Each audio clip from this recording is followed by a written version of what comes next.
last lecture, we took up the subject of how to keep awake.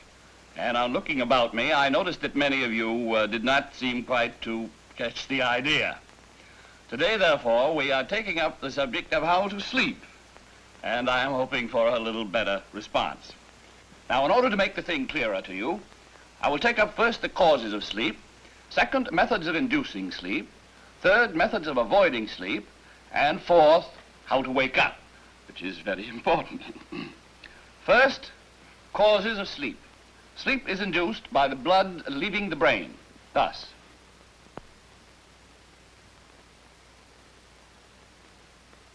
Or, as in the case of alcoholics, the brain leaving the blood. Now, there are several methods of drawing the blood sufficiently away from the brain to induce sleep.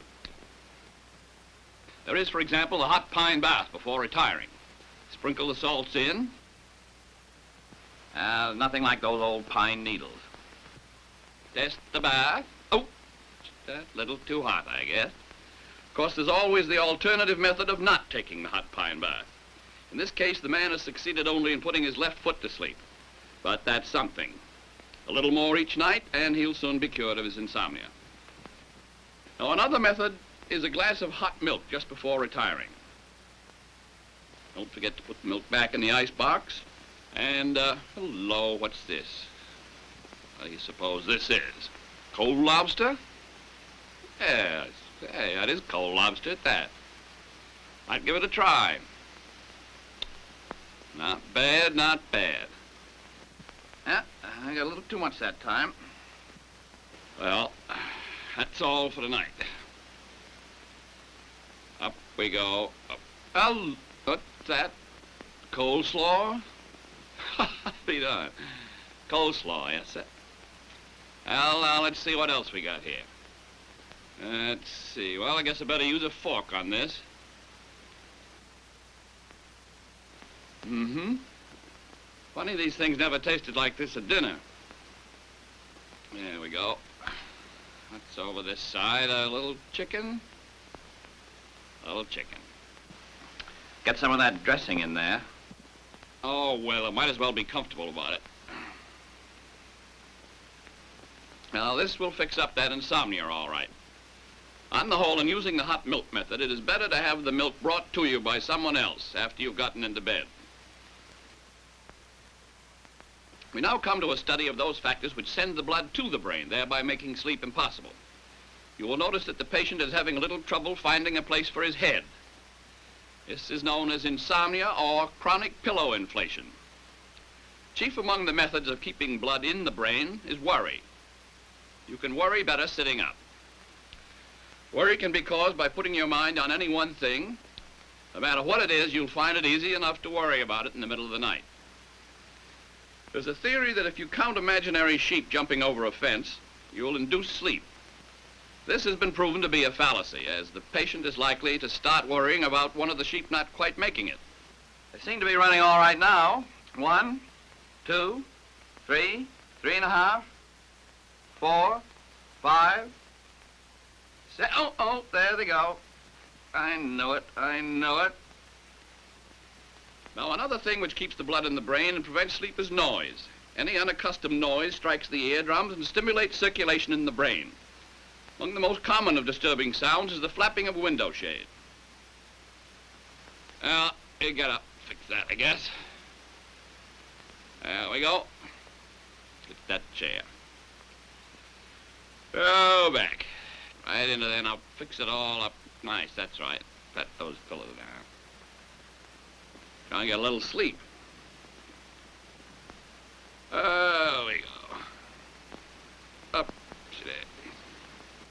Now we're set. Oh, for God's sake, what's that?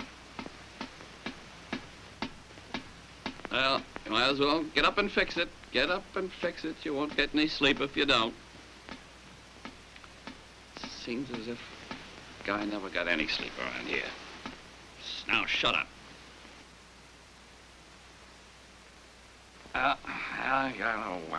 When I get to bed early. The sound does not have to be a loud one to cause sleeplessness. A mosquito doing a spiral from a high altitude will do the trick. Here he comes. Now wait. Just a minute, and then you can get him when he lights. Take it easy. Take it easy.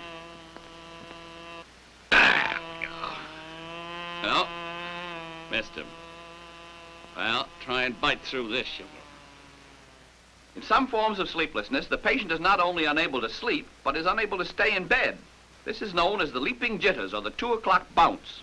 This condition is induced by alcoholic excesses and manifests itself by a pounding of the heart, tightening of the throat, causing suffocation, and a cold moisture appearing on the forehead.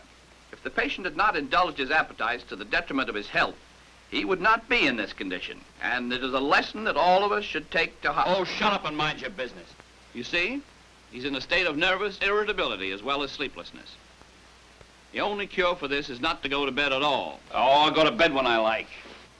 One of the main causes of sleeplessness, however, is bodily discomfort in the bed due to faulty bed making. This results in the peekaboo blanket and the side slip combined with the riding pajama top. You will note that the sleeper's back is entirely bare. Because here it is talking. We have here a pamphlet issued by the Mellon Institute in Pittsburgh showing photographs made of a man during an 8-hour sleep. It was found that he changed position 55 times, which is normal for the average healthy sleeper. Let us study these positions now in detail without actually getting into bed with the man. He dropped off in this position, which is called the supine curl, which he held for 3 minutes. Then into this, known as the kitten coil, which he held for 20 minutes, practically a record for the course. Then into this, or sleeping, sitting, standing crouch, which held him for 11 minutes. The best way to get into this position is to fall into it from above. This is a great favorite with drunks. The advantage of this position is that it gets him so close to the bed. Here he decided for smothering himself, which he did for 8 minutes. And now into the ventrolateral sprawl, which amounts to doing a Highland fling in bed. He liked this so well that he goes into a more difficult step. In this position, he is ready to hop out of bed at a moment's notice. Now, just to show what the normal, healthy sleeper actually accomplishes in the way of exercise during the night, we will speed the camera up and run off his routine in fast motion. It will now be understood where the expression sleeping like a top comes from. It makes one wonder what the idea is of getting into bed at all. It would be less exertion to play a good game of handball.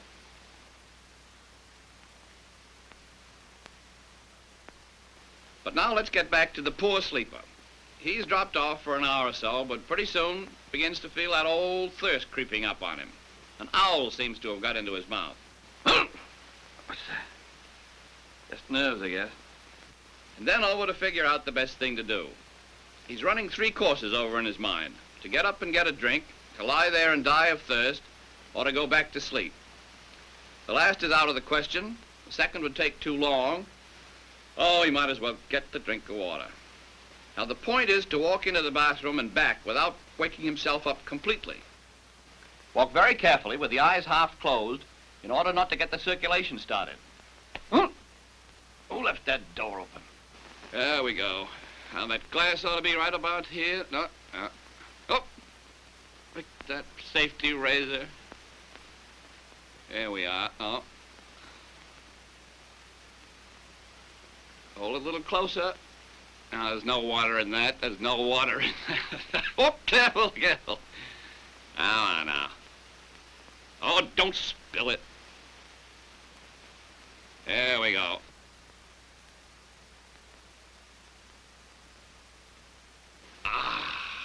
Boy. Now, back to bed. Look out for those shoes. Whoop. Now he's good and wide awake.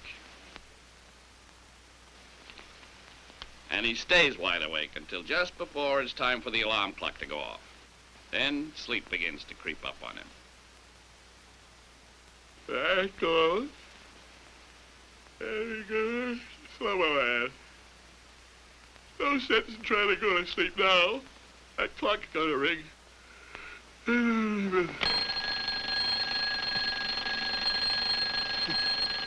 Well, I guess that'll be all for today.